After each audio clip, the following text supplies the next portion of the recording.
Baik, pada kesempatan kali ini saya akan menjelaskan mengenai kasus kecurangan yang terjadi dalam proses produksi.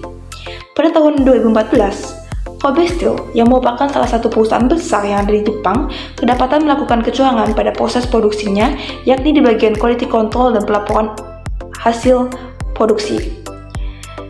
Sebenarnya, produk yang mereka jual berupa baja dan aluminium tidak memenuhi standar pasar seperti kekuatan dan juga ketahanan. Agar produk tersebut bisa masuk pasar, mereka melakukan manipulasi terhadap hasil dari kualitas produk. Sebenarnya produk yang mereka jual itu cacat, namun di dalam laporan mereka tulis produk tersebut berkualitas sehingga produk yang mereka jual bisa lolos ke pasaran. Jadi walaupun produknya cacat, mereka membuat laporan seolah-olah produk tersebut bagus dan juga berkualitas.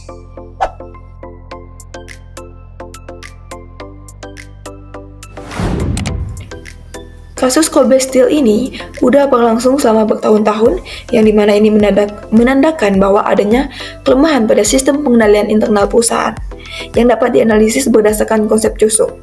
Yang pertama itu adalah lingkungan pengendalian. Lingkungan pengendalian di perusahaan ini kurang mengedepankan nilai kejujuran dan juga nilai etika. Pihak manajemen kurang menjunjung tinggi nilai integritas, bahkan pihak manajemen membiarkan kasus kecurangan ini berlangsung selama bertahun-tahun demi tercapainya target bisnis. Jadi dari sini kita bisa simpulkan bahwa fondasi awal perusahaan itu udah lemah, sehingga ini memudahkan untuk melakukan kecurangan pada laporan hasil produksi. Yang kedua, penilaian risiko. Penilaian risiko di Kobe Steel tergolong sangat lemah dan bahkan perusahaan tidak melakukan identifikasi risiko yang terjadi di dalam perusahaan. Perusahaan jelas tahu bahwa adanya risiko berupa kecurangan dalam proses produksi, yakni pada bagian quality control. Namun perusahaan tetap berdiam diri dan tidak melakukan penilaian risiko sehingga dapat merugikan pihak konsumen yang menggunakan produk tersebut dan menghancurkan reputasi perusahaan. Yang ketiga, aktivitas pengendalian, yang dimana tidak ada pengawasan yang ketat terhadap pengujian produk, tidak ada persetujuan atau pemeriksaan kembali yang dilakukan oleh pihak yang lebih independen, serta laporan hasil uji itu mudah dimodifikasi atau diubah karena tidak ada batasan akses, serta tidak ada pemeriksaan silang antar divisi, sehingga itu semua dapat mempermudah terjadinya kecurangan dalam proses produksi.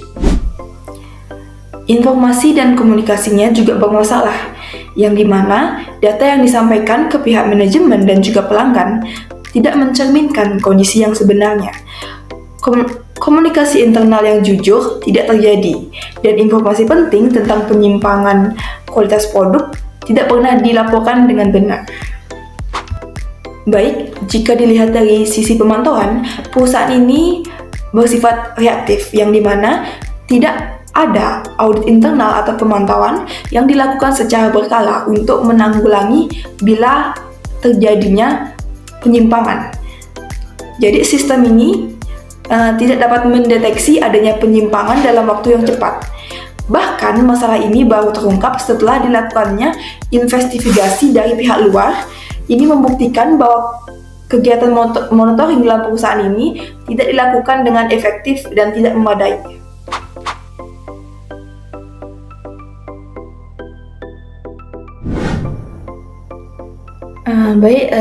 Gambar di atas ini merupakan diagram arus tingkat 0 siklus produksi. Saya akan menjelaskan diagram di atas ini. Oke, sebelum kita melakukan tahap produksi, hal yang pertama harus kita lakukan adalah desain produk. Pada tahap desain produk ini, kita akan menentukan bagaimana desain dari produk kita dan bagaimanakah bentuk dari produk kita, dan apa saja bahan baku yang diperlukan. Desain produk ini berfungsi untuk mempermudah tahapan pada proses produksi dan juga mengurangi biaya produksi. Dalam desain produksi, kita memerlukan bahan baku dan juga daftar operasi. Kedua data tersebut akan dikirimkan ke akuntansi biaya, lalu akuntansi biaya akan merekap dan memperhitungkan biaya yang akan dikeluarkan. Setelah memperhitungkan biaya, akuntansi biaya akan mengirimkan estimasi biaya ke desain produk. Setelah desain produk selesai, kita akan masuk ke tahap perencanaan dan juga penjadwalan.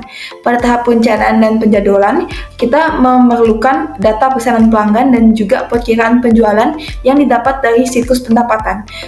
Setelah mendapatkan data pesanan pelanggan dan perkiraan penjualan, kita akan mengirimkan permintaan pembelian ke siklus pengeluaran berupa daftar bahan baku dan juga pelaksanaan produksi.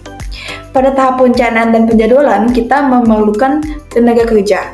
Permintaan tenaga kerja akan kita kirim ke siklus manajemen sumber daya manusia atau penggajian.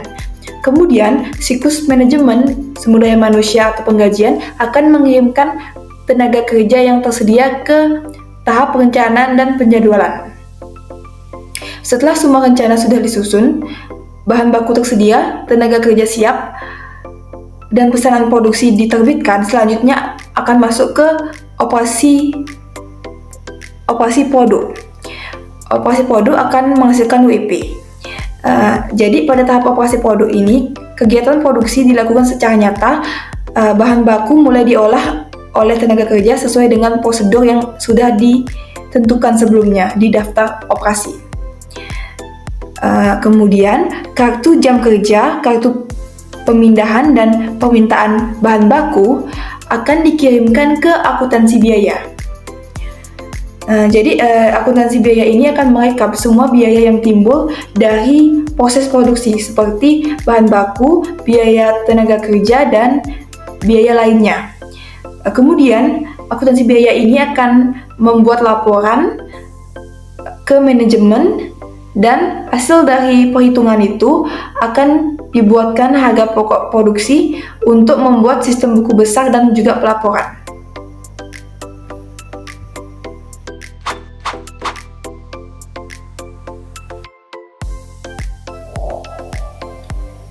Baik, gambar berikut ini merupakan gambar diagram alur siklus penjualan kredit. Saya akan menjelaskan bagian alur berikut ini, yang dimulai dari menerima orderan dari pelanggan.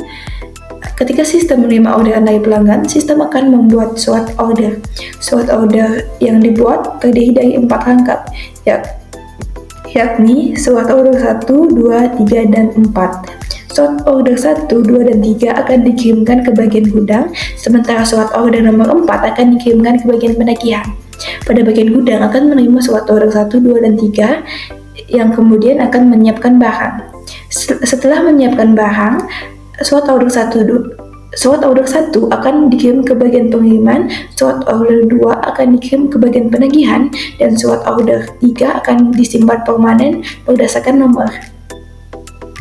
Pada bagian pengiriman akan menerima surat order nomor 1 dan akan mengirimkan barang ke lokasi pelanggan. Pada bagian penagihan akan menerima surat order nomor 4 yang disimpan secara sementara menurut nomor. Setelah bagian penagihan menerima surat order nomor 2, maka surat order nomor 4 arsipnya akan dilepas. Lalu surat order nomor 4 akan menambahkan harga, pajak, dan biaya angkut yang nantinya akan dibuatkan jurnal penjualan. Setelah itu selesai, surat order nomor 4 akan disimpan sementara berdasarkan nama pelanggan. Kemudian SOP nomor 2 akan dikirimkan ke bagian pelanggan.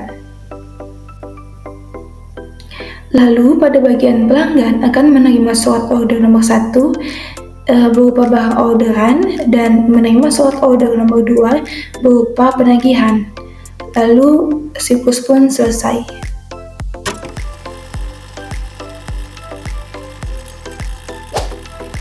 Siklus hidup pengembangan sistem atau System Development Life Cycle SDLC merupakan sebuah proses 5 langkah yang digunakan untuk mendesain dan mengimplementasikan sebuah sistem baru.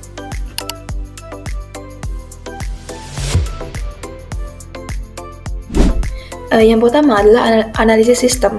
Analisis sistem adalah proses untuk memahami permasalahan dalam sistem yang sedang berjalan dan menentukan kebutuhan untuk sistem baru.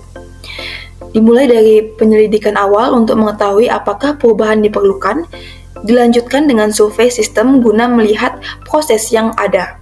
Setelah itu, dilakukan studi kelayakan untuk menilai apakah pengembangan sistem layak secara teknis, ekonomis, dan operasional. Tahap akhir adalah menentukan kebutuhan informasi serta merumuskan persyaratan sistem yang akan menjadi dasar pembuatan sistem baru. Yang kedua adalah desain konseptual. Desain konseptual adalah tahap di mana sistem mulai dirancang secara umum berdasarkan hasil analisis sebelumnya. Pertama, dilakukan identifikasi dan evaluasi terhadap beberapa alternatif desain yang mungkin digunakan. Lalu, akan dipilih mana yang paling sesuai dengan kebutuhan. Setelah itu, spesifikasi desain dikembangkan agar sistem memiliki gambaran yang jelas tentang alur kerja, data, dan proses yang akan digunakan. Tahap ini ditutup dengan pemberian persyaratan desain konseptual sebagai acuan dalam pengembangan sistem yang lebih lanjut. Selanjutnya itu adalah desain visi. Desain visi adalah tahap lanjutan dari desain konseptual yang lebih teknis dan juga rinci. Proses ini dimulai dengan merancang output agar informasi yang dihasilkan sistem mudah dipahami dan sesuai dengan kebutuhan. Kemudian dilakukan perencanaan database untuk menyimpan data secara terstruktur dan efisien. Input juga dirancang agar mudah digunakan dan bisa menghasilkan data yang lebih akurat. Setelah itu, program dan prosedur dikembangkan agar sistem bisa berjalan sesuai dengan perencanaan. Tahap ini juga mencangkup desain pengendalian untuk memastikan keamanan dan juga keandalan sistem. Hasil akhirnya adalah sistem yang siap dikembangkan dan diimplementasikan. Yang keempat, itu ada implementasi dan juga konversi. Implementasi dan konversi adalah tahap ketika sistem yang telah dirancang mulai diterapkan.